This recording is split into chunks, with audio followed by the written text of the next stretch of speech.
할렐루야. 오늘의 양식 악의 근원 디모데전서 6장 10절 말씀입니다. 돈을 사랑함이 일만악의 뿌리가 되나니 이것을 사모하는 자들이 미혹을 받아 믿음에서 떠나 많은 근심으로써 자기를 찔렀도다. 바울은 돈을 사랑함이 일만악의 뿌리라고 말합니다. 왜일까요? 돈이 너무 매력적이어서 그것을 얻기 위해 많은 죄를 짓기 때문일까요? 아니면 돈이 우리에게 사악한 욕망을 충족시킨 후에 면책권으로 그 욕망에서 벗어날 수 있게 하기 때문일까요?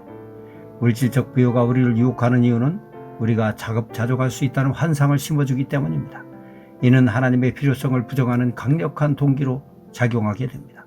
탐욕, 즉 소유물과 소유에 대한 무질서한 집착은 교만의 뿌리를 두고 있기 때문에 모든 악의 근원이 되는 것입니다.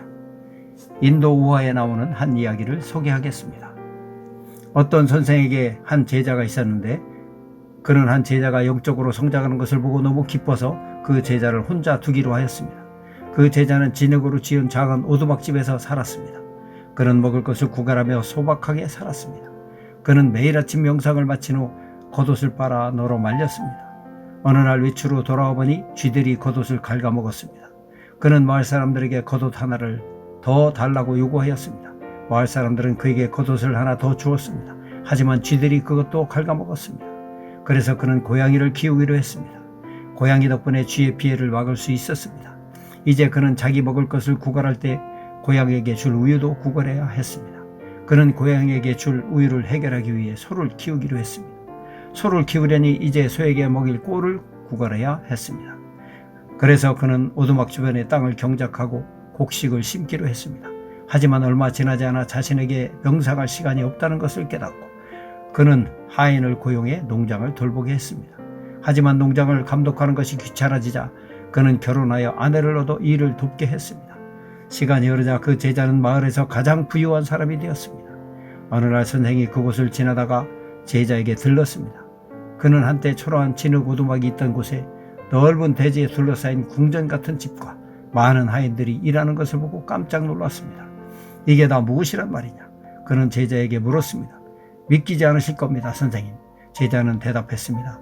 하지만 제게는 저의 겉옷 하나를 지킬 다른 방도가 없었습니다. 사랑하는 성도 여러분, 끊임없는 축적을 통하여 행복을 추구하는 탐욕의 소나기에서 어떻게 하면 벗어날 수 있을까요? 몇 가지 실천사항을 소개해 드리겠습니다. 물건의 인기보다는 그 유용성을 보고 살아. 중독을 유발하는 것은 모두 거부하라. 물건을 나누어주는 습관을 기르라. 최신식 현대기기를 선전하는 사람들의 선동을 거부하라. 물건을 소유하지 않고 즐기는 법을 배워라. 피조물에 대해 더 깊이 감사하는 마음을 키우라. 모든 선구매, 후결제 방식을 건전한 회의적인 시각으로 바라봐라. 분명하고 솔직하게 말하라는 예수님의 지시에 충실하라. 타인에 대한 억압을 조장하는 것은 모두 거부하라. 하나님 나라를 먼저 구하는 데 방해가 되는 것은 모두 피하라. 기도드립니다. 하나님 아버지, 우리가 돈을 사랑하지 않고 모든 악의 소라기에서 벗어나 하나님을 더 사랑하며 하나님 한 분만으로 만족한 삶을 살게 하옵소서. 예수님 이름으로 기도드립니다. 아멘.